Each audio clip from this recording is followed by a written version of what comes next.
고린도전서 15장에서는 14장까지와는 조금 더 다른 주제를 꺼내 들고 있습니다. 그래서 어느 시대나 마찬가지지만 이때도 여러분들이 잘 보시면 알지만 고린도 교회 시절에는 본문에도 나오지만 예수 그리스도가 부활하신 것을 본 사람들이 아직도 살아있을 때였어요.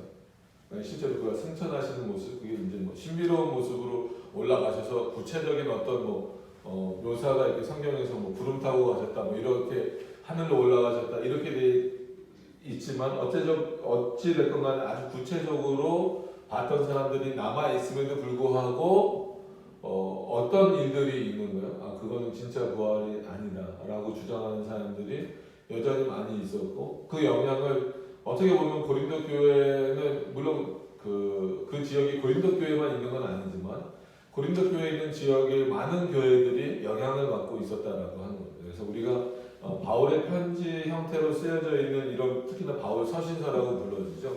이런 내용들은 고린도라고 하는 한 교회, 예를 들면 우리 반석주리 교회 이런 한 교회에게 보냈다라기보다도 그 지역에게 보낸 거예요. 그러니까 에베소서 같은 경우는 에베소 지역에 있는 교회들에게 보낸 거고, 고린도전서 후서 그러면 고린도 지역에 있는 교회들에게 보냈다라고 하는 거예요. 그러니까 이런 것들을 이해하셔야 돼요. 그래서 특히나 우리 장로교회에서는 장로교회 정치를 이해할 때에도, 그래서 이제 노예 정치 이런 것들을 표현할 때도 이거를 한 교회로만 놓고 보는 것이 아니라 그 지역에 있는 여러 교회를 하나로 묶는 그런 어떤 공교회, 그리고 하나님의 나라에 있는 그 완성된 승리의 교회로 또 연결시키는 그러한 내용들이 있습니다. 그래서 우리가 요한계시록을 지금 보는 건 아니지만, 그래서 요한계시록 1장, 2장에 나오는 이제 보통 7교회 이렇게 나오잖아요. 그런 내용들을 우리 단순한 7개 교회로 보지 않고 7 지역에 있는 교회, 그래서 우리 장로교적 해석으로 보면 7 노회로 해석을 합니다. 그만큼 교파에 따라서, 교단에 따라서 성경 해석이 달라질 수 있어요. 오늘은 그거를 중점으로 하는 건 아니기 때문에 말씀을 드렸습니다. 그럼에도 불구하고 말씀드린 이유는 어느 한 교회, 어떤 조그만 대상이 아니라 고린도 전체 지역에 지금 표현하고 있는 의미다라는 것을 말씀드리기 위해서 이렇게 서두에 좀 말씀을 드렸습니다. 어찌됐건 간에 부활의 문제는 기독교에 있어서는 굉장히 중요한 문제입니다. 중요한 문제가 아니라 어떻게 보면 부활이 없다라고 하면 우리가 교회를 다닐 의미가 없는 거예요. 하나님 앞에 예배드릴 의미도 없는 거고. 근데 많은 사람들이 부활을 중요하게 여기는 것처럼 하지만 그 부활의 본질적인 의미가 뭔가를 오해하고 있어요. 그래서 말씀드린 대로 저희는 원래 개혁파 교회들은 그런 다른 절기들을 지키지 않았습니다.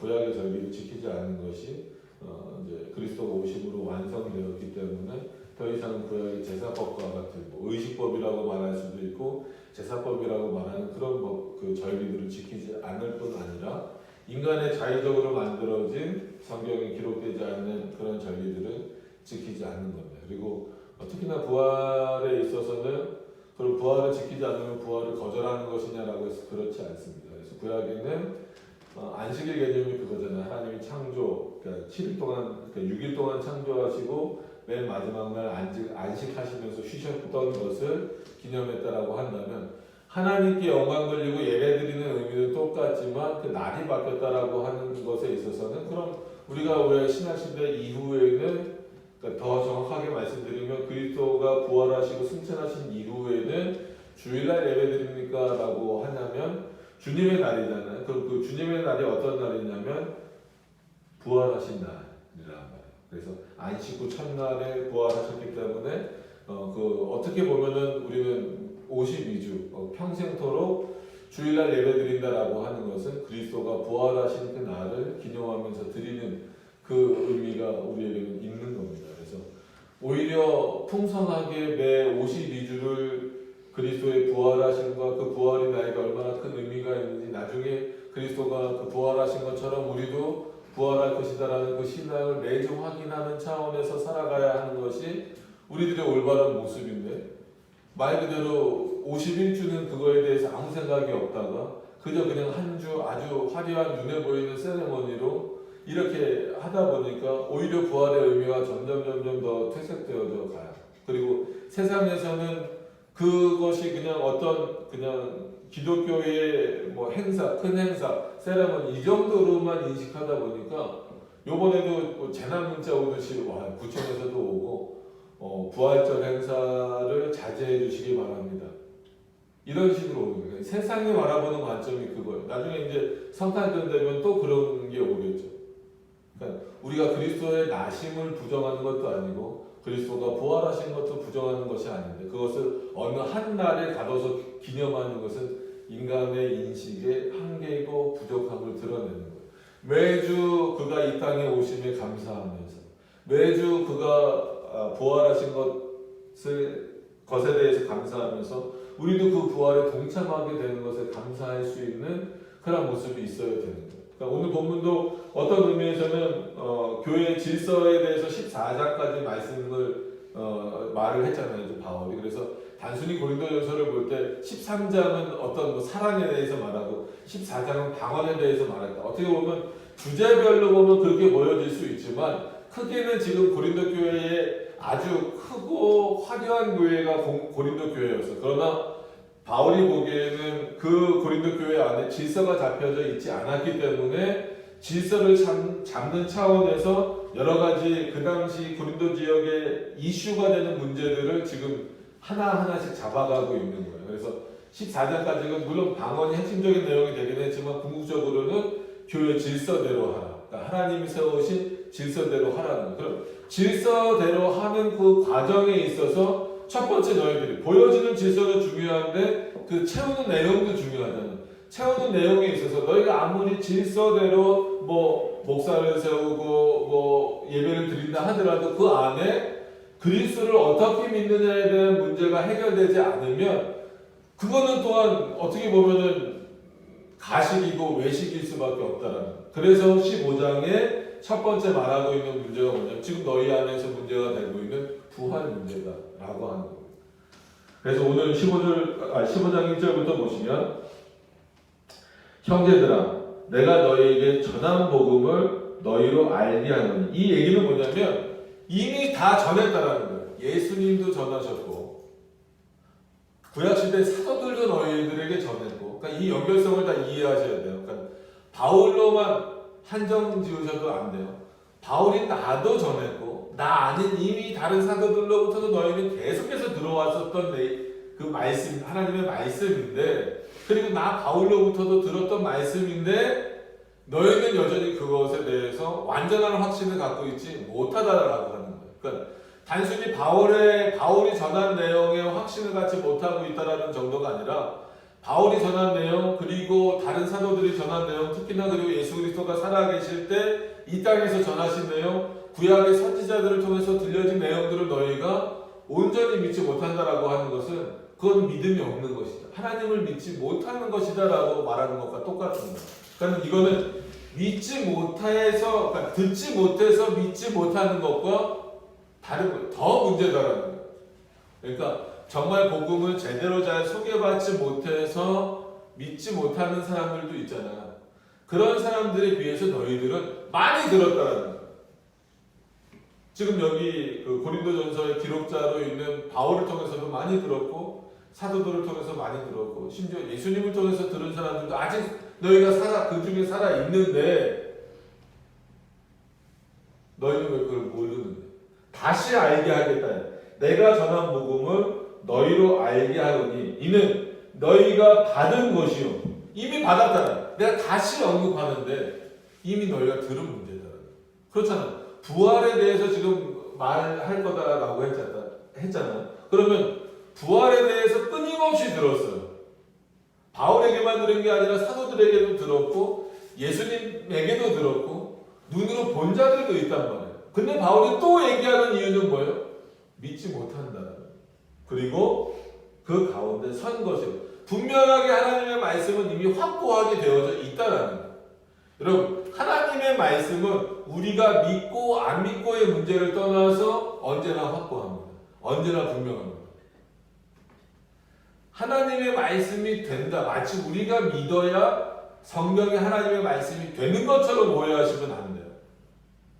설사 단 한 명도, 이 세상에 단 한 명도 그럴 일도 없고 그렇게 하시지도 않겠지만, 예를 들어서 단 한 명도 하나님의 말씀을 믿는 자가 없다라고 할지라도 성경은 누구의 말씀으로 있는 거예요? 하나님의 말씀으로 있는 거고, 그의 권위로 있는 거고, 그의 능력으로 있는 거예요. 근데 우리 스스로가 오해해요. 우리 스스로가 오해해서 하나님의 말씀을 마치 내가 믿어야만 그게 하나님의 말씀이 되어지는 것으로 생각하는데, 하나님의 말씀이 되어지는 것이 아닙니다. 이미 우리에게 확고하게 서 있고 이미 들려졌던 그 말씀을 우리가 붙잡고 믿는 것뿐이죠. 하나님의 말씀은 우리 때문에 흐트러지지 않아요. 우리 때문에 그 권위가 높아지지도 않고 우리 때문에 그 권위가 낮아지지도 않아요. 때로는 우리가 잘못하는 것 때문에 하나님의 말씀의 권위가 세상으로부터 무너지는 것처럼 보이고 약화되는 것처럼 보이지만, 하나님은 그 말씀의 권위를 언제든지 붙잡고 계시는 분입니다.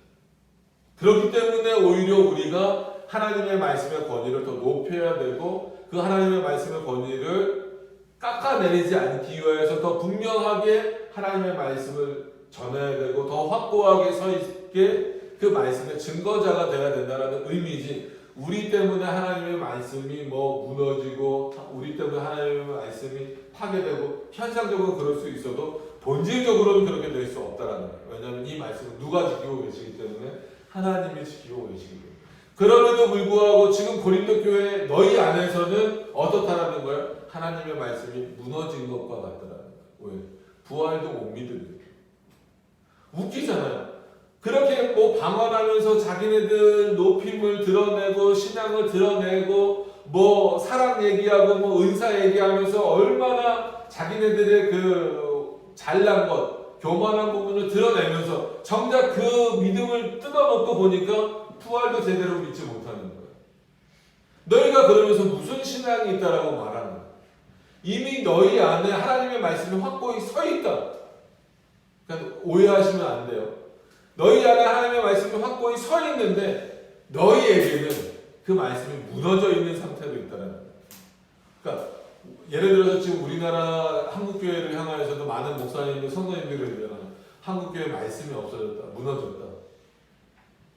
맞아요. 안타깝죠. 그럼에도 불구하고 하나님의 말씀 자체가 없어진 겁니까? 그건 아니라는 거예요.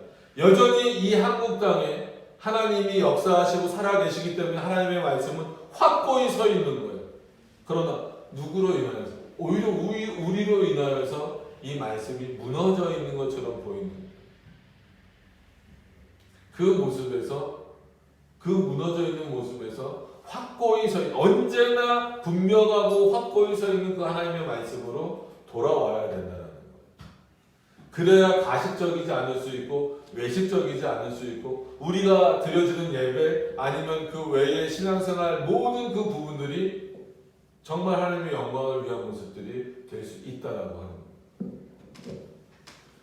2절에도 넘어가서 보면 너희가 만일 나의 전한 그 말을 굳게 지키고 헛되이 믿지 아니하였으면 이 말로 구원을 얻으리라. 이거는 오해하시면 안 돼요. 바울이 전했기 때문에 구원을 받는다라는 것이 아니라 하나님의 말씀을 누가 전했든지 간에, 여기는 바울이 자기가 전하는 자로 있으니까 말한 것이지, 누가 전하든지 간에 하나님의 말씀을 올바로 믿는 자들이 구원을 얻는 것이지, 헛되이 믿는다라고 하는 건 뭐예요? 바울의 얘기는 틀렸어. 사도들의 얘기는 틀렸어. 심지어 예수님의 말씀은 틀렸어. 구약 선지자들의 말은 틀렸어. 라고 말하는 사람들에게 구원이 있겠느냐라고 하는 거예요. 물론 하나님에 대한 지식이 모두가 동일할 수는 없어요. 예를 들어서 삼위일체에 대해서 어거스틴처럼 알아야 된다라든지, 예정론에 대해서 칼빈이나 베자나 이런 사람들처럼 알아야 된다라든지, 교회론에 있어서 존나스나 길레스피나 이런 사람들처럼 알아야 된다든지, 신구약 통일성에 있어서 쯔빙글리와 같은 사람처럼 알아야 된다든지, 물론 그렇게 알면 좋겠지만 그렇게 알지 못한다 할지라도 구원은 받겠죠. 그러나 최소한 예수 그리스도가 나의 구주가 되시고 하나님이 창조주이시고 그 창조주가 우리의 구원주가 되시고 그가 이 땅에서 우리를 위해서 죽으셨고 그리고 사흘 만에 살아나셨고 3일 만에 살아나셨고 부활하셨고 우리에게 부활을 통하여서 영생의 복을 주셨고 모든 것이 하나님의 은혜로 살아가고 그 은혜로운 하나님의 나라에 들어가게 된다라는 그 하나님의 말씀 이 기초적인 내용조차 믿지 못하고 그것을 헛되이 여긴다면 그에게 구원이 있겠느냐라고 하는 거예요. 여러분 왜 이단이 되는 겁니까? 하나님의 말씀을 헛되이 믿기 때문에 그래요. 우리가 왜 이단으로 정죄합니까? 물론 하나님께서 교회 회의를 통해서 정하게 하셨죠. 자, 그런 차원에서 이단이라는 게 결국은 하나님의 말씀을 왜곡하는 거예요. 다른 게 아니라 나는 말씀이 아무리 이렇게 기록되어 있어도 이거 못 믿겠다라는 거예요. 우리가 오전에 이제 아까 누가복음 읽었던 것처럼 부활을 믿지 못하는 사두개인들. 그럼 그 사두개인들은 부활에 대해서 들었다라는 거예요. 여러분 뭔가를 부정하려면 그것에 대해서 알아야 돼요. 최소한 들어야 돼요. 그러니까 예수 그리스도를 부정하려면 예수 그리스도에 대해서 들었다라는 거예요. 자세히 들었건 어떻게 들었건 그건 나중 문제고 들었다라는 거예요. 그럼 사두개인들이 부활을 부정하는 이유는 뭐예요? 부활에 대해서 들었다는 거예요. 근데 들었는데 못 믿는 거예요. 그러니까 부활을 부정하는 거예요. 왜곡한 영지주의자들은 뭐 두 군데로 나눠집니다. 육신의 부활을 거절하든지 아니면 영혼의 부활을 거절하든지 아니면 전체 다 거절하든지 아니면 요즘에 안식교처럼 안식교의 잘못된 여러 교리 중에 하나가 뭐냐면 영혼 소멸설이에요. 그러니까 다 부활을 하긴 하지만 천국에 가는 사람들은 부활하지만 지옥에 가는 사람들은 일정 기간 형벌을 받고 그 영혼이 소멸된다는 거예요. 그래서 나중에 마치 지옥이 없어진다는 개념인데 그런 성경에 나와 있지 않는 개념들이에요. 바울이 지금 그거를 지적하고 있는 거예요. 너희가 나의 전한 말을 굳게 지키고 그러면 바울이 전하는 말 속에는 그때 받은 계시도 있지만 구약을 인용하는 내용들이 많잖아요. 바울이 그 기록해 놓은 로마서나 뭐 이런 그 서신서들이나 이런 내용들을 보면 얼마나 구약에 대한 인용들이 많습니까? 그런 거 보면 바울의 말을 믿지 못한, 바울이 전한 내용을 믿지 못한다라고 하는 것은 곧 성경을 믿지 못하는 것과 똑같은 거예요. 그렇게 믿는 자들에게 당연히 구원이 있을 수가 없죠. 예수 그리스도를 부인하면서 그리고 예수 그리스도 외에 다른 어떤 그 구원의 길이 있다라고 말하는 사람들에게 구원이 있다라고 말할 수는 없습니다. 근데 지금 얼마나 그런 경우가 많아요. 단순히 뭐 큰 어떤 단체로서 우리가 WCC를 자꾸 얘기하지만 사소한 어떤 일상생활이나 이런 부분에 있어서도 마찬가지예요. 우리의 삶에 있어서도 그런 중요한 부분들을 놓치는 거예요. 자, 3절로 넘어가서 보시면 내가 받은 것을 먼저 너희에게 전하였느니. 그러니까 이거는 바울이 내가 먼저 계시를 받았다 할지라도 이거는 단순히 하나님이 나에게만 주신 것이 아니라 주신 이유는 뭐예요? 모두에게 알게 하시기 위한 거예요. 하나님이 구약의 선지자들에게 계시를 주신 이유는 뭐예요? 자신의 말씀을 주신 이유는 선지자들만 비밀처럼 알고 있으라는 얘기가 아니죠. 가서 전하라는 거예요. 백성들. 여러분 이스라엘 백성들도 똑같아요. 고린도 교인들이랑 비슷하잖아요. 선지자들을 통하여서 하나님의 말씀을 듣는데 그것을 듣고 참되게 믿는 자들이 있는 반면에 그렇지 않은 자들이 많잖아요. 헛되이 믿는 자들이 많잖아요. 그 헛되이 믿음의 결과가 어떻게 돼요? 구약시대는 특히나 포로 생활하게 되고 우상 숭배로 가게 되고 하나님을 떠나게 되잖아요. 결국은 그건 자기 영혼 죽이는 방식이라는 거예요. 뭐 그건 그때나 지금이나 마찬가지예요. 그래서 우리가 늘 올바른 교회의 표지, 물론 은혜의 수단이기도 하지만 하나님께서 은혜를 주시는 수단이기도 하지만 올바른 교회를 판단하는 그 기준이 되는 표지를 말할 때에도 그냥 말씀의 선포라고 하지 않고 신실한 말씀의 선포 아니면 올바른 말씀의 선포라고 말합니다. 여기서 신실하다, 올바르다라고 했을 때에는 원칙적으로 기본적으로는 성경대로. 여기서 바울이 말하는 것처럼 내가 받은 것을 먼저 너희에게 전하였노니 이는 성경대로. 물론 이제 그 뒤에 대해서 말씀드리겠습니다. 성경대로라는 거예요. 이게 가장 핵심이고 지금도 마찬가지예요. 하나님의 말씀이 성경대로 선포되어지고 있느냐는 거예요. 성경 밖으로 벗어나가고 있느냐 아니면 성경대로 전해지고 있느냐. 그 성경대로 전해지기 위해서 올바른 교리가 세워져 있느냐 그것이 분별력 있게 우리에게 있어야 된다는 거예요. 오늘도 그 부활에 대해서 말하는 데 있어서 바울이 그 기준점은 내가 보았다, 바울이 직접 보진 않았지만 내가 들었다, 그것이 아니라 성경이 기준이다. 말씀하시는 자인 하나님이 기준이다라고 하는 거예요. 그래서 늘 말씀드리지만 우리가 성경론에 대해서 따로 학교에서 가르치거나 설명을 하거나 말할 때 창세기의 저자는 모세입니다. 출애굽기의 저자도 모세입니다. 로마서의 저자는 바울입니다. 이렇게 말하지만 그거는 기록자라고 표현을 많이 해요. 결국은 고린도전서는 바울이 썼다 할지라도 누구의 말씀이요? 하나님의 말씀으로 받아들이라는 거예요. 창세기, 출애굽기 다 모세가 썼다 할지라도 그건 누구의 말씀으로 받아들이라는 거예요? 하나님의 말씀으로 받아들여야 되는 거예요. 그렇지 않고 그거를 인간의 글로 받아들여 버리니까 어떻게 되는 거예요? 모세가 어떻게 창조를 보았느냐? 못 보죠. 볼 수가 없죠.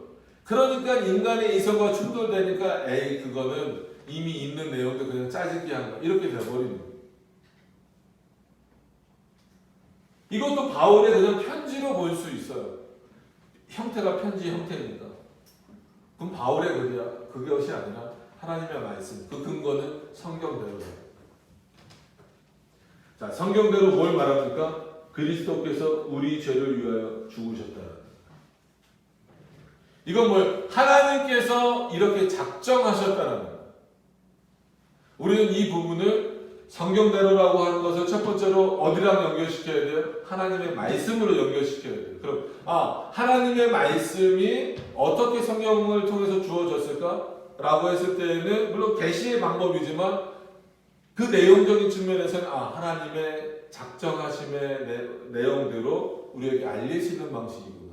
그럼 그리스도가 우리를 위하여서 죽으시는 것은 삼위일체 하나님의 작정이다. 그 작정이 성경을 통하여서 우리들에게 주어졌고 알려졌고 그것대로 집행되어져 가는 실행되어져 가는 내용들이구나 라고 하는 것을 알게 되는 거예요. 이 모든 과정이 마치 톱니바퀴가 돌아가면서 이루어지는 것처럼 이해가 되셔야 돼요. 성경대로라고 하는 것은 하나님의 말씀대로. 그럼 하나님의 말씀대로라고 하는 것은 늘 말씀드리지만 하나님이 작정에 매여 계신 분은 아니지만 하나님이 작정하시지 않고 일하시지 않는 분이다라고 했을 때에는 그 작정을 우리들에게 알려주시는 거예요. 100%다 알려주실 수는 없죠. 우리가 이해할 수가 없으니까. 그러나 이렇게 특히 구원과 관련된 중요한 부분들은 성경을 통해서 우리들에게 알리셨다라고 하는 거예요. 그래서 바울이 계속 오늘은 이 표현을 씁니다. 성경대로 그리스도께서 우리 죄를 위하여, 여기서 우리 죄는 당연히 누구겠어요? 택자들의 죄를 위하여 죽으셨다는 거예요. 여기에 어떤 인간의 공로도 들어갈 수 없습니다. 그리스도의 죽으심에 인간의 노력이 들어갔다? 아니면 누가 믿을 것을 보고 죽으셨다? 이렇게 말할 수 없다는 거예요. 분명한 대상을 위하여서 그리스도 안에서 예정된 그 자들을 위해서 죽으셨다라고 하는 거예요. 그리고 바울이 계속해서 이어나갑니다. 4절에 장사 지난 바 되었다. 분명히 언급하고 있어요. 인간적인 장면도 다 치루셨다라는 거예요. 그래서 그 장면은 사복음서에 특히 잘 나오잖아요. 굳이 언급하지 않아도 나오잖아요. 향유로 닦고 그 다음에 세마포도 있고 그때는 우리나라 개념처럼 매장이 아니라 동굴을 파서 넣는 거잖아요. 이미 준비된 동굴에 넣으셔서 실제로 장사를 다 치르셨다는 거예요. 그러니까 또 말씀드리지만 얼마나 사람들이 이 자유주의자들이 칼빈도 이 부분 주석하면서 어느 시대나 자유주의자들이 있는데 이때도 그랬다라는 거예요. 그래서 이 본문을 주석하면서 말한 건 아니지만 부활을 부정하는 사람들 중에 아니면 예수님의 죽으심을 부정하는 사람들 중에 기절설.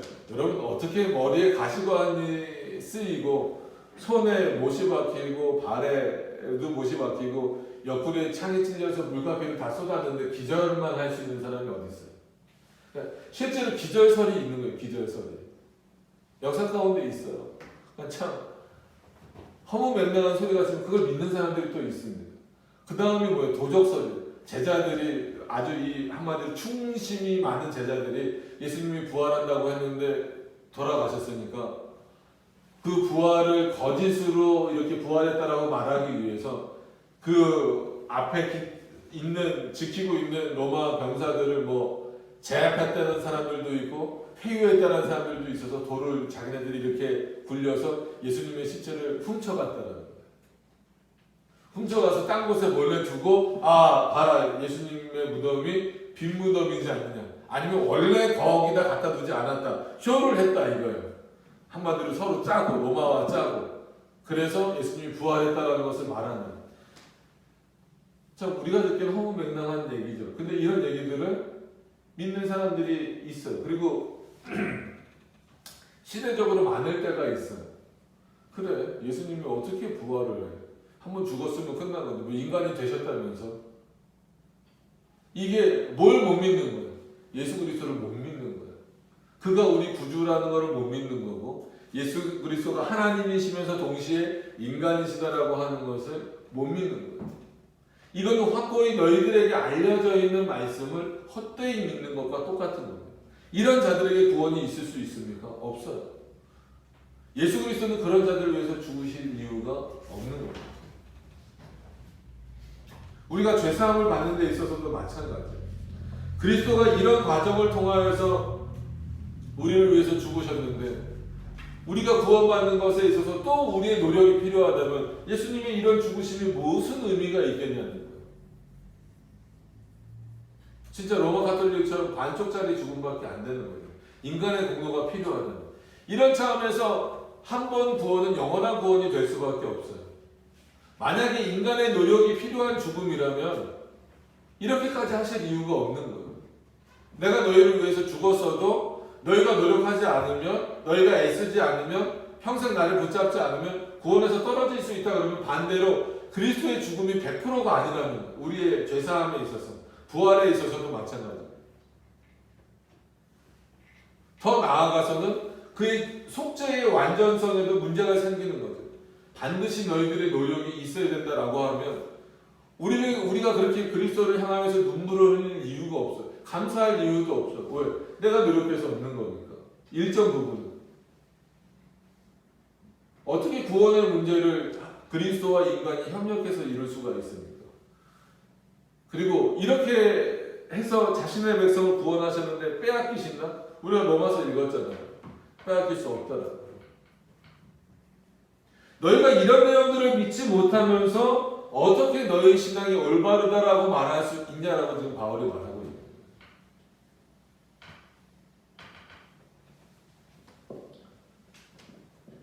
그리고 또 이어나갑니다. 바울이 성경대로 사흘 만에 다시 살아나서 이건 이미 구약 시대부터 예언되어져 있었고 예수님도 말씀하신 거고 사도들도 말하고 있는 거죠. 예수님이 이틀 만에 5일 만에 부활하신 것이 아니라 성경대로. 그럼 성경대로라고 하는 건 뭐예요? 3일 예수 그리스도가 죽으신 지 3일 만에 부활하시기로 언제 작정되셨다라는 거예요? 예정되셨다라는 거예요? 창세 전에 이미 결정하셨다라는 거예요. 정해졌다라는 거예요. 그것을 성경대로 우리에게 알리셨다라는 거예요. 그것을 믿는 게 참된 믿음입니다. 그런 차원에서 그가 다시 살아나셨다라는 하는 이 부활신앙을 믿는 것은 성경을 믿는 것, 하나님의 말씀을 믿는 것. 우리에게 부활에 대한 신앙과 부활에 대한 믿음이 없다면 그거는 믿음이 없는 거라고 여러 번 말씀을 드렸어요. 여러분 평생을 살아가시면서 부활의 신앙을 확고히 갖고 계시기를 바랍니다. 그건 참 중요한 문제예요. 그리고 이 당시로 보면 역사적 사실, 그리고 바로 얼마 되지 않은 사실을 지금 바울이 증거로 대고 있는 거예요. 5절에 넘어가서 보시면 여기서 게바는 누군지 다 아시죠? 베드로잖아요. 그래서 베드로에게만 보이신 건 아니죠. 베드로에게 먼저 보이시고, 솔직한 얘기로 누가 먼저 봤어요? 여인들이 먼저 봤잖아요. 마리아나 이런 여인들이 먼저 봤지만 게바에게 보이셨다라고 하는, 여기서 이제 대표적인 의미는 뭐겠어요? 베드로가 사도의 대표권을 말하고 있잖아요. 그래서 게바에게 보이시고 후에 12제자에게와 그 후에 500여 명에게 보이셨다. 이거는 뭐 오순절 사건을 말하기도 하고 그 이제 승천하시는 그 장면, 그때를 말하기도 합니다. 500명 형제에게 일시에 보이셨나니 그 중에 지금까지 태반이나 살아 있다라는 거예요.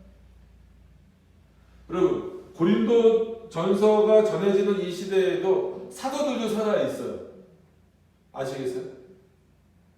그 누구도 살아 있어요. 이 500명 중에 들어있는 사람, 그리고 그들을 통하여서 그리스도의 부활을 들은 사람들이 여기 뭐 한두 명 살아 있다가 아니라 태반이나 살아 있다는 거예요.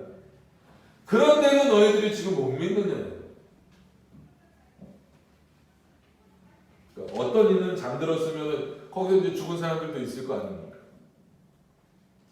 그 후에 야고보에게 보이셨습니다. 이건 뭐예요? 그 후에 야고보에게 보이셨다라는 것은 마치 바울에게 보이신 것처럼 부활하셨던 그 그리스도가 물론 하늘에 계시지만 어디나 편지하시니까 여기서 자신의 모습을 야고보에 보이시는 거예요. 바울은 솔직한 얘기로 오순절 자리에도 없었어요. 그죠? 그리스도가 부활하셨을 때 12제자와 같이 있지도 않았어요. 바울이야말로 그리스도가 부활한 현장에 있지도 않았고 승천하는 현장에 있지도 않은 존재입니다.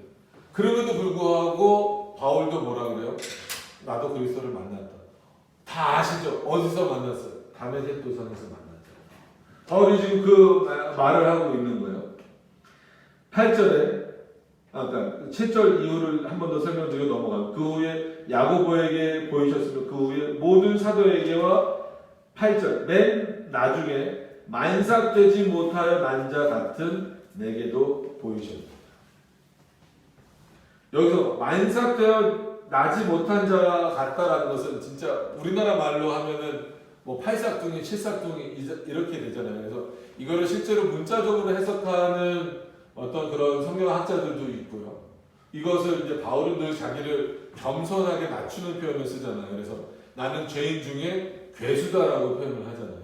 그러니까 그런 것처럼 마치 하나님을 알지 못했던 그 당시를, 그러니까 예수 그리스도를 정확하게 알지 못했던 자로서 자신을 표현하는 방식으로서 쓰기도 하고, 그 다음에 실제 역사적 고증을 통해서 보면 바울은 이제 아버지가 일찍 돌아간, 그러니까 일찍 이제 여인, 아버지는 일찍 여인 어떤 그런 기록들이 또 있어요. 물론 이제 성경의 기록은 아니지만 그런 것들을 통해서 볼 때 보통 이 당시 이제 우리나라 표현으로가 아니라 그 이때 당시의 표현으로서 일찍 아버지를 여인자를 표현할 때, 그러니까 만삭되어 나지 못한 자, 간혹 그런 경우가 있잖아요.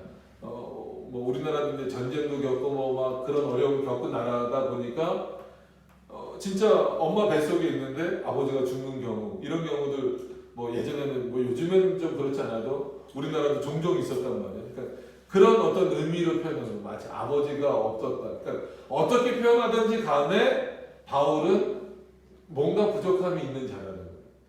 그런 나에게도 하나님 예수 그리스도가 나를 만나 주셨다는 거예요. 어떤 모습으로? 부활하신 모습으로 만나 주셨다는 거예요. 부활하신 그리스도가 다시 뭐 이 땅에 다시 내려오셨다. 그건 뭐 재림이 되고 그런 의미로서가 아니라 실제로 보여지는, 그럼에도 불구하고 실제로 보여지는 모습으로 그걸 재림이나 뭐 이런 것과 연결시키면 큰일 납니다. 아니면 구약의 현현처럼 단순히 이렇게 그때만 몸을 입고 오시는 방식으로 이해하셔는 안 돼요. 부활의 모습을 분명하게 바울에게 보여주시는 거예요.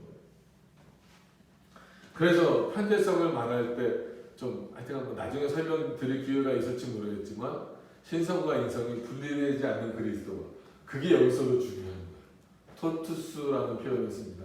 전 그리스도가 편재하십니다. 그렇기 때문에 언제나 때에 따라서는 자신의 모습을 보여주시기도 합니다. 지금 기대하지 마세요. 지금은 계시가 끝난 이후이기 때문에 그렇게 보여주시지 않는다는 거예요.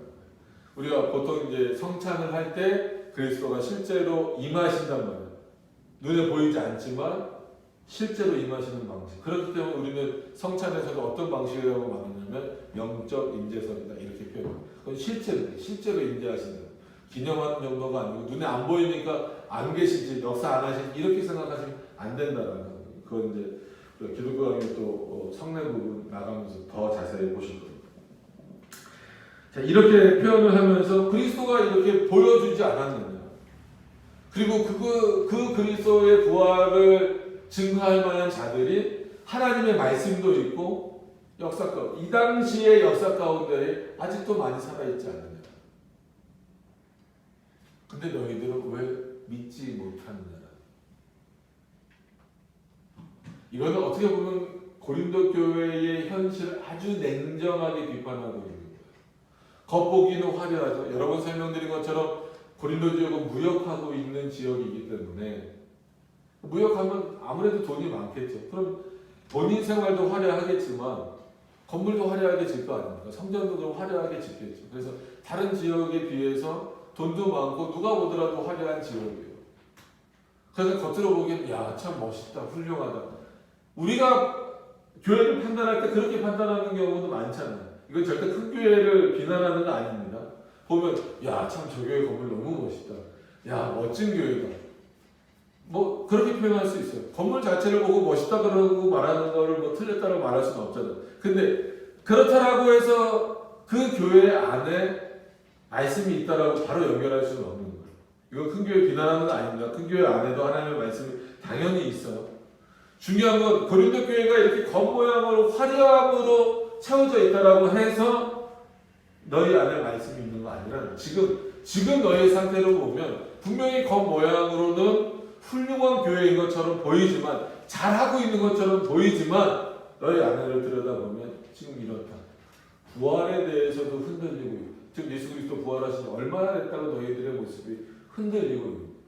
그 흔들리는 데 있어서는 사두개인들과 같은 자들의 얘기, 영지주의자들과 같은 자들의 얘기, 자유주의자들과 같은 사람들의 얘기, 그리고 이방인들에 대한 얘기들을 너희가 주워 듣다 보니까, 그리고 그 사람들의 말이, 그 사람들의 사고가 너희 안에 들어오다 보니까 너희들의 사고를 실질적으로 지배해야 되고 너희들 안에서 역사되어지고 그게 은혜로 받아들여져야 될 하나님의 말씀이 왜곡되고 있다는 거예요. 여러분, 지금 이 고린도 지역의 이런 내용들은 지금 이 세상과 똑같잖아요. 지금 우리가 사는 세계와 똑같잖아요. 마치 우리 안에서 하나님의 말씀과 우리 교회 안에서 하나님의 말씀과 세상의 내용들이 싸우고 있는 것과 똑같아요. 세상에 나가서 부활 모르는 사람이 없습니다. 그러니까 부활에 대해서 문자도 온다고 그랬잖아요. 부활절 행사 줄이세요. 뭐 먹지 마세요. 뭐 하세요. 계란 삭지 마세요. 그렇게 문자 와요. 그럼 그 사람들이 믿어요? 부활에 대해서? 안 믿잖아요. 그래서 그리스도인들에게 뭐 청년할 거 없이 청년 세대로 넘어가면서 나이가 점점 어려지면서 더 안 믿는다고 그러죠. 우리나라도 통계로 보면 우리나라 통계입니다. 안 믿는 사람들이 아니라 내가 스스로 난 기독교인이다라고 말하는 사람들에게 물론 100% 여론조사를 그렇게 할 수는 없죠. 표본조사를 해봤더니 우리나라도 57%가 부활을 안 믿는데요. 그러니까는 종교 생활이 돼버린 거예요. 그러니까 참 희한해요. 부활을 안 믿으면서 교회를 왜 나올까 생각을 하지만 그냥 나오는 거예요. 습관처럼 돼버렸어요. 그냥 기독교 국가라고 하는 뭐 유럽이나 미국은 더 처참하잖아요. 미국 같은 경우는 그리스도의 부활을 믿느냐라고 했을 때 10몇 %밖에 안 된다. 전체적으로 하면은 20몇 %, 30몇 % 되는데 왜 10몇 %냐면 20대 이하, 10대 이하로 가서 물어보면 더 안 믿는 거예요. 그때는 5%, 6%밖에 안 된다. 그러니까 전체를 합치니까 10몇 %밖에 안 믿는 거예요. 여러분 얼마나 화려합니까? 미국도 아직도 대통령이 되려면 대통령 취임식 때 어디에 손을 얹고 선서해요? 성경에 손을 얹고 선서하잖아요. 우리나라 입장에서 보기엔 부럽잖아요. 야, 대통령이 되는데 하나님의 말씀 위에 놓고 선서를 하는구나. 이거는 모습으로만 남아요. 진짜 세레머니로만 남아있는 거지. 실제 그들에게 신앙이 지금 있어요, 없어요? 없는 형태로 점점 가고 있는 거예요. 이게 문제입니다. 그럼 작은 교회는 뭐 무조건 복음이 살아있어요? 그렇지 않아요. 지금 문제를 일으키는 교회들, 코로나 때 문제를 일으키는 교회들 보세요. 대부분 큰 교회건 작은 교회건 제대로 된 신앙이 아닌 것들이에요. 너희가 왜 허망한 헛되이 믿고 있느냐. 그러면서 웃긴 거는 9절에 넘어가서 보시면 나는 사도 중 지극히 작은 자라. 왜 이런 표현을 쓰냐면요. 고린도 교인들 자기네들도 잘난 거 없으면서, 물론 바울은 어디 가서나 늘 말씀드리는 것처럼 자기의 사도권을 변증할 수밖에 없다 그랬잖아요. 왜냐하면 뭐 나머지 제자들처럼 예수님이 살아계신 이 땅에 계실 때 제자로 부름받지 못했기 때문에, 심지어 그 가룟유다가 이렇게 그 예수님을 팔고 죽게 된 이후에 한 명을 더 추가했잖아요. 이름 아시죠? 마띠아라고 아시죠? 그 사람도 사람들이 알아요. 아, 저 사람도 나중에 가룟유다 대신에 예수님의 제자, 그 사도가 됐다라고 하는 것을 알지만 바울은 그러니까 우리가 말하는 객관적인 증거는 없는 거예요. 그런 객관적인 증거는 없습니다. 그러니까 사람들이 계속해서 바울의 말을 하나님의 말씀, 사도의 권위로 듣지 않는 거예요. 그러니까 바울이 아예 말을 하는 거예요. 그래, 나는 사도 중에 작은 자다. 심지어 나는 그리스도를 믿는 자들을 잡으러 가던 자였다. 그럼에도 불구하고 하나님 나를 부르셨다. 근데 너희 지금 이런 신앙의 상태에서 나를 판단하느냐? 내가 진정한 사도인지 가짜인지를 판단할 수 있느냐? 너에게 그런 만한 능력이나 분별력이 지금 있느냐? 없잖아요. 여기서 말씀드리고 있는 건, 우리도 생각해야 되는 건, 인간의 객관은 버려야 돼요. 우리는 하나님의 객관. 우리가 판단해야 될 기준은 인간의 객관이 아닙니다. 하나님의 객관. 너희 받아 적어야 돼. 이걸 꼭 적어놔. 무슨 말인지 몰라도 적어놔. 인간의 객관이 아니라 하나님의 객관이다. 인간의 객관은 뭐예요? 우리 이성적인 판단이잖아요. 우리의 양심적인 판단이잖아요. 아니, 그것으로서 판단되어질 수 없는 거예요. 어떻게 사람이 3일 만에 다시 살아나? 어떻게 하늘로 올라가? 어떻게 모든 사람의 죄를 위해서 죽을 수 있어? 인간의 객관으로 이해가 안 됩니다. 그리고 2000년 전에 죽었는데 그게 어떻게 지금 나의 죄랑 상관이 있어? 아니면 그 전에 죽은 사람들의 죄를 다 용서할 수 있어? 그게 인간의 객관이에요. 객관적인 증거를 대봐봐. 이렇게 얘기하잖아요. 뭘 할 때. 그 인간의 객관의 한계를 인정하지 못하면 안 돼요. 왜 하나님의 객관이 중요합니까? 그럼 하나님의 객관은 뭐예요? 하나님의 말씀입니다. 그래서 바울이 말하는 성경대로 그가 죽으셨고, 성경대로 장사 지낸 바 되어, 성경대로 그가 다시 살아나셨고, 성경대로 그가 하늘에 올라가셨다.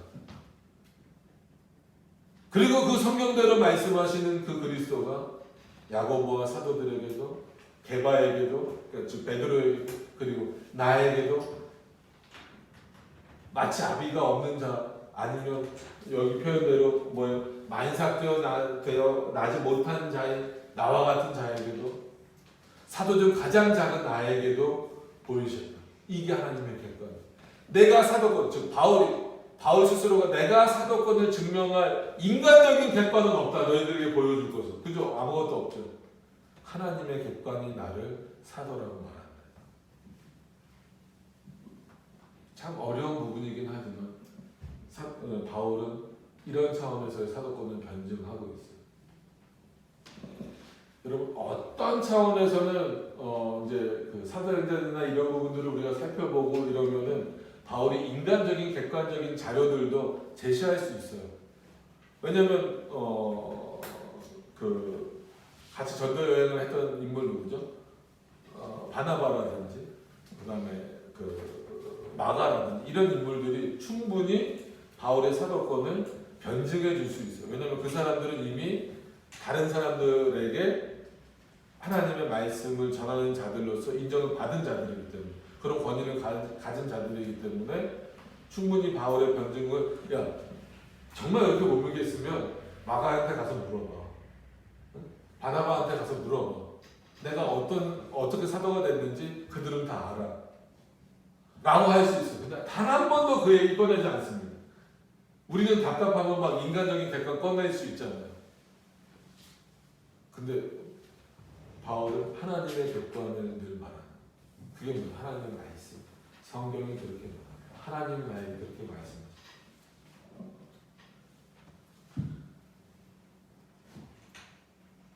그래서 9절에 이렇게 말합니다. 나는 사도 중 지극히 작은 자라. 내가 하나님의 교회를 핍박하였으므로 사도라 칭함을 받기에 감당치 못할 자라. 그죠? 바울은 언제나 고백해. 자기 과거를 고백하는 인물이에요. 솔직하죠. 하나님의 교회를 핍박했었잖아요. 그럼에도 불구하고 지금 나는 바뀌었다. 근데 너희는 화려한 모습으로 있어도 결국은 하나님의 말씀을 헛되이 믿는 것 자체는 교회를 핍박하는 거랑 똑같다. 우리가 우리를 핍박하는 거. 여러분, 우리 몸 안에 인간의 몸으로 비유하면 바이러스라는 게 뭐예요? 암이라는 게 뭐예요? 내가 정상세포가 뭐예요?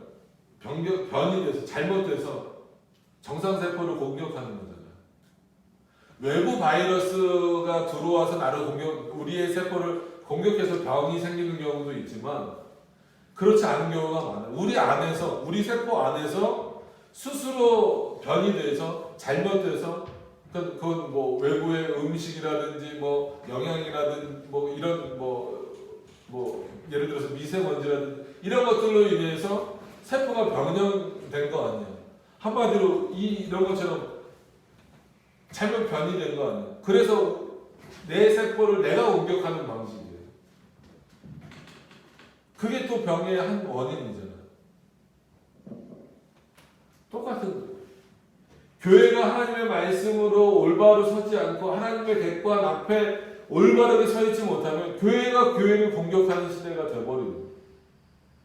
교회가 변질되어 버리면 하나님의 말씀을 왜곡하고 교회를 핍박하는 시대가 되어버립니다.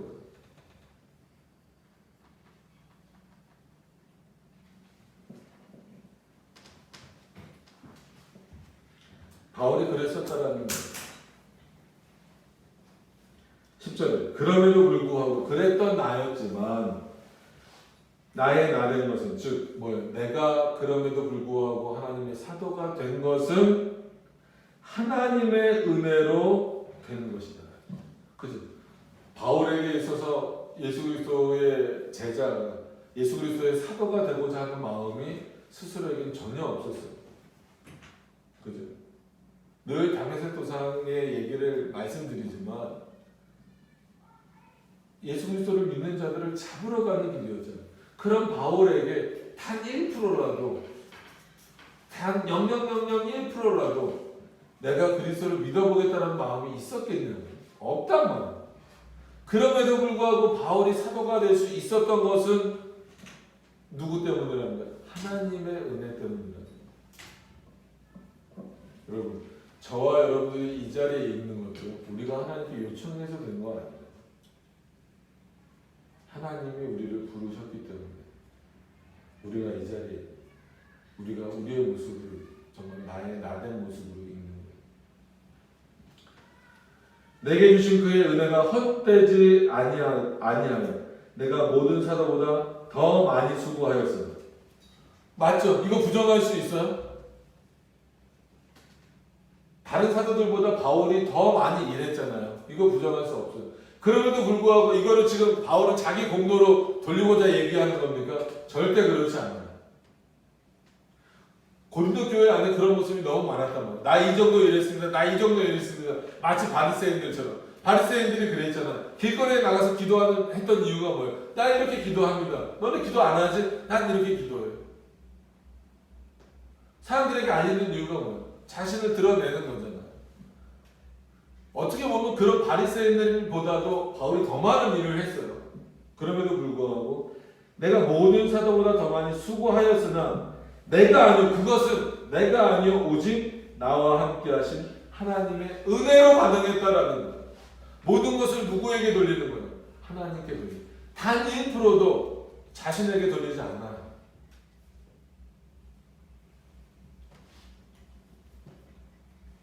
어떤 의미에서 부활을 온전히 믿는 자, 그 부활하신 그리스도를 온전히 믿는 자는 자신에게 아무것도 돌리지 않는 자. 모든 것이 하나님의 은혜. 바울이 사도가 된 것도, 바울이 사도가 돼서 수많은 일을 하게 된 것도 자신에게 돌리지 않는 이유는 하나님의 은혜이기 때문에 그렇다. 저와 여러분들이 부활신앙을 갖는 이유도 우리 때문이 아닙니다. 나 때문이 아닙니다. 내가 그리스도를 믿으니까, 내가 그리스도의 부활을 믿으니까, 아니 나로 하여금 믿게 하신 하나님의 은혜 때문입니다. 그리고 더 본질적으로는 성경대로 역사하신 하나님, 삼일체 하나님의 작정하신 대로 모든 것을 집행해 가시는 그 하나님, 그 하나님의 은혜의 역사 가운데 있기 때문에 우리가 그의 부활을 믿는 거예요. 그게 올바로 세워진 교회가 가져야 되는 믿음이고 올바르게 부름받은 성도가 가져야 될 믿음이다라고 합니다. 그런 차원에서 대표적으로 부활신앙은 기독교를 대표합니다. 이 어마어마한 그 부활의 내용을 어떻게 삶은 계란에 담을 수 있어요? 불가능하죠. 그래서 그렇게 부활절 지키면 안 된다. 부활절을 지키는 것은 이교도적인 것이고, 우리는 특히나 신약시대 이후의 교회들은 구약의 절기도 지키지 않고 오직 주일만 하나님이 정하신 절기로, 삼일째 하나님이 정하신 절기로 지키고, 그 주일은 어떤 날로? 그리스도가 부활하신 날로 기념하며 지킨다라고 끊임없이 말을 하고 있음에도 불구하고 이제는 거꾸로 어떻게 되어버렸어요? 부활을 지키지 않으면 마치 이단인 것처럼, 마치 잘못된 것처럼 말하고 있잖아요. 근데 부활을 지키는 자들의 모습을, 부활절을 지키는 자들의 모습을 보세요. 저 실제로 제 차 블랙박스에 찍혀서 보여드릴 수도 있어요. 제가 지난주에 말했잖아요. 꼭 이때쯤 되면은 십자가 메고, 그냥 아니면 무겁게 메고 가도 꼭 밑에 도르래 바퀴 달아. 실제로 제가 이렇게 신호대기 하고 있는데 횡단보도로 지나가고 있어요. 근데 더 웃긴 거는 한국 문화 거기 짬뽕돼 있어요. 어떤 옷 입고 가게요? 한복 아니죠. 상복. 우리나라 상복 있잖아요. 배옷 입고. 한숨 나와요. 한숨. 그러면 고난에 동참한 거예요? 그러면 부활을 기리는 거예요? 아니면 여기다가 이렇게 피 같은 거를 하얀 옷에 피 이렇게 진짜 피는 아니겠죠. 이렇게 물감이겠죠. 하려면 진짜 피로 하든가. 그거 해갖고 이렇게 예수님 흉내 내듯이 이렇게 해갖고 다니는 사람도 있고. 그게 왜곡 아닌가? 그게 헛된 거 아닌가? 그게 부활을 믿는 거예요. 부활의 참된 신앙은 예수 그리스도가 나의 구주시다. 그로부터 내가 살았고, 그로 인하여 내가 살고, 그로 인하여 내가 의롭게 되었다. 칼빈도 이 부분을 주석하면서 부활 신앙에 대해서 강조하는데 그 핵심적인 내용이 뭐예요? 그리스도가 나를 위해서 죽으셨다. 그로 인하여서 내가 영생함을 얻었고, 그로 인하여서 내가 의롭게 되었다. 그 모든 것이 뭐라고요? 하나님의 은혜는. 그것을 믿는 게 부활신앙의 핵심입니다. 여러분, 이 세상의 헛된 것을 따라가지 마시기를 바랍니다. 때로는 진리가 소수로 남을 수도 있어요.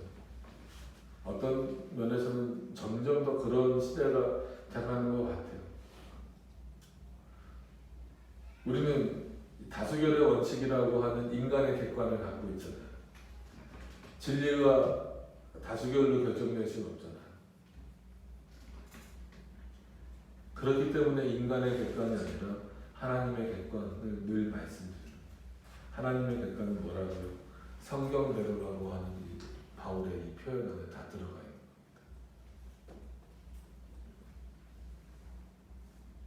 겁니다. 11절에 그러므로 내가 저희와 이같이 전파하네. 저희와라는 표현을 썼을 때에는 나만이 아니라 누구도 그렇게 다 똑같은 내용. 그래서 공교회가 전하는 내용은 똑같아야 된다는 의미는 뭐예요? 사도들이 다른 얘기 하겠어요? 아니죠. 선지자들이 다른 얘기 하겠어요? 아니죠. 그 부활을 본 사람들이 다른 얘기 하겠어요? 아니죠. 오순절 사건 때 그리고 승천 때 예수 그리스도를 본 자들이 다른 얘기 하겠어요? 아니요. 그들과 똑같이 말한다는 거예요. 그러므로 내가 저희와 이같이 전파하며 너희도 이같이 믿었느니라. 앞에서는 믿지 않았다라고 하면서 왜 이렇게 믿었느냐라고 화가 라고 말할 때에 선포되는 그 말씀에도 권위를 두고 있는 거예요. 여러분, 우리는 이 말을 믿는 거예요. 12절부터도 바울이 부활에 대한 내용을 여기서 끝내지 않아요.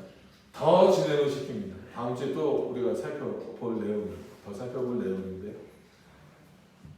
조금 더 부활에 대해서 깊이 들어가면서 설명을 하고 있어요. 일단 오늘 바울이 말하고 있는 내용은 뭐라고 해요? 14장까지 교회 질서를 세우잖아요. 그러면 눈에 보이는 질서뿐만이 아니라 그 내용이 무엇으로 채워져야 돼요? 믿음으로 채워져야 되잖아요. 그 믿음, 예수 그리스도를 믿는 그 믿음에 있어서 가장 핵심적인 복음의 핵심적인 부분이 뭐예요? 부활이다라는 거예요. 단순히 예수 그리스도가 살아나셨다라는 의미가 아니라 그 부활 신앙에는 뭐가 담긴 거예요? 우리에 대한 대속과 그로 인하여서 그 대속으로 인하여서 우리가 영원한 생명을 얻은 것과 그로 인하여서 우리가 의롭게 되었다. 그리고 그가 부활하신 것과 마찬가지로 우리도 부활할 것이라는 소망. 이 모든 것들이 포함되어져 있어야 부활신앙의 핵심적인 것이고 그게 복음의 핵심이다라는 거죠.